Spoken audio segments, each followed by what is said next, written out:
哇，我一直以为这一块就够炫砖斗士的，没想到还有高手。欢迎来到少主离的魔玩频道，今天我们来玩炫卡斗士2的这块焰龙战神。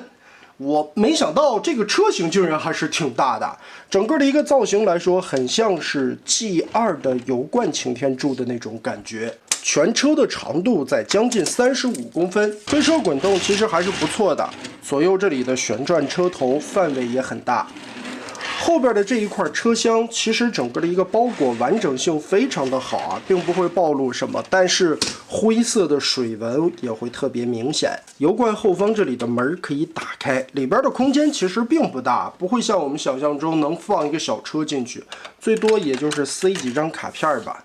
用料材质一如既往的厚实，因为个头很大，拿起来特别的重。然后我们开始变形，把这块拔下来。车头的包裹完整性也还可以啊，这里会露着一个后脑勺。第一步，先把这块车顶滑道搓下去，然后顺着后方这里掰开，左右这里方有2个小的夹扣，是夹住后边拖挂的部分。展开的同时，后边这一块也就放松了。我们把脑袋立起来，整个的翻一下，前方这里有一个插扣，顺着这个地方顺进去，插紧。2肩膀立起来，油罐把这个连接器先翻进去，然后从前方这里打开，下方这里有咬扣，一个 Z 字折叠把这一块都锁紧，接着从中间这里把所有的扣点都打开，车厢延展开之后，2个手臂顺着这里边的咬扣拔下来，脚尖齿轮关节翻出。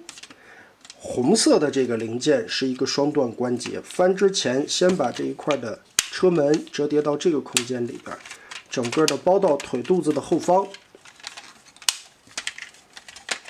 这里边有各种的卡扣，记得咬死。侧面2块裙甲向后倾斜一定的角度，这里边有定位点，然后把这个裆部90度掰起来，顺着腿中间打开插扣，把它掰松。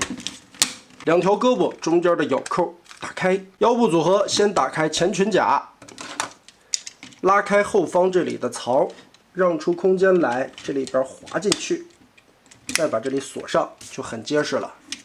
背后这里再压下来，头部插紧，手臂安插，顺着这里边2个咬扣锁在肩膀。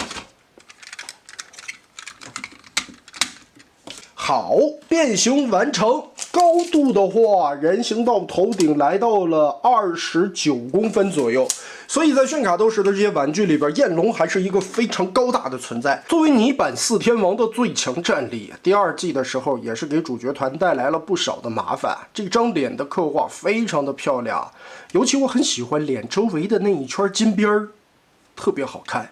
360度旋转一下，竟然背后都没有什么特别明显的头胶空洞，唯一是哪儿呢？拳头的后方这地方漏了2个孔，头部球形关节来回旋转没有问题，胳膊这里是齿轮关节，平举到这儿，甚至还能继续往高。肩膀360度旋转，非常清脆的声音。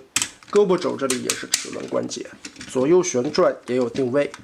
手臂上的这块盖子平常可以当盾牌使，打开它，里边还可以伸缩出来一把袖剑，哇，2个刀刃都伸出来，造型上边感觉还是非常帅气的。哎，莫名还会有一种电影里边擎天柱的那种既视感。腰部这里也有齿轮关节的360度旋转，打开看一下，这里的设计其实非常聪明啊。它把前边的那块中网进气格栅当滑槽插进去之后，在根部这里做了一个齿轮关节，所以结合上以后是完全不影响腰部可动的，这就很好。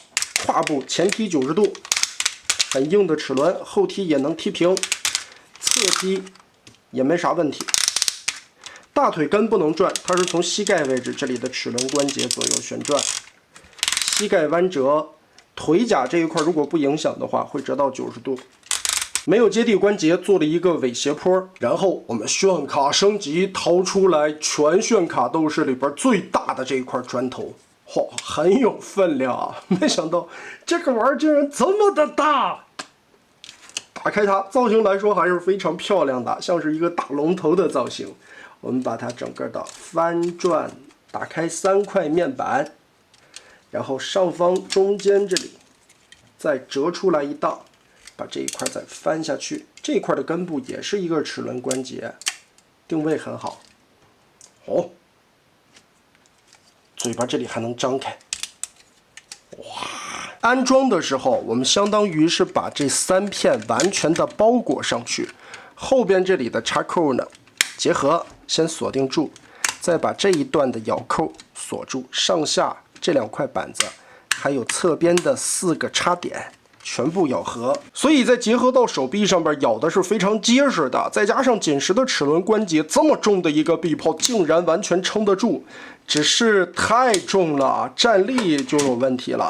甚至稍微举起来一点都会拽着这个身体，有一点前倾的感觉。炎龙战神是第2季人气相当高的角色，除了造型相当帅之外，战斗力也是非常惊人的。我觉得他的角色定位跟玄铁战神多多少少会有一些冲突，包括机设方面啊。但是第2季里边主要是以他们4块泥板的故事剧情为主嘛。跟孩子看完动画之后，我也是把第2季和第3季所有角色的相关玩具都一次性买了回来，可能陆陆续续发货啊，这几天都到了。为什么没追第1季的这些角色？大家也能从玩具上边看出来，玩具的素质和设计上边其实有一个很大的差距。刚才提到的玄铁战神，我个人还是挺喜欢那颗菠萝头的，但是玩具吧，它在正面这里边暴露着2个门板，手臂、肩胛这一块就把最明显的头角位置暴露的一览无余。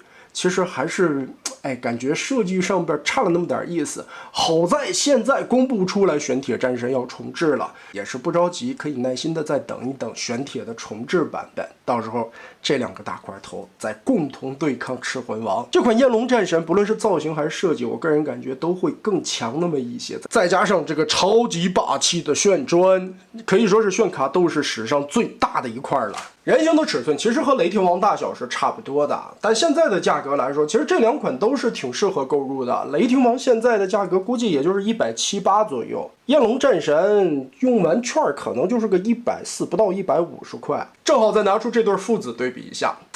你说你为啥做这么大呀？穿上增高鞋以后，这个尺寸就更夸张了。非常推荐的一款产品啊，相当的不错，甚至有很多人买回来用它去改造一些变形金刚的相关角色，我觉得也都是挺靠谱的。那么大家觉得这款玩具做的如何呢？欢迎在评论和弹幕留下你的观点。这一期咱们就玩到这儿吧。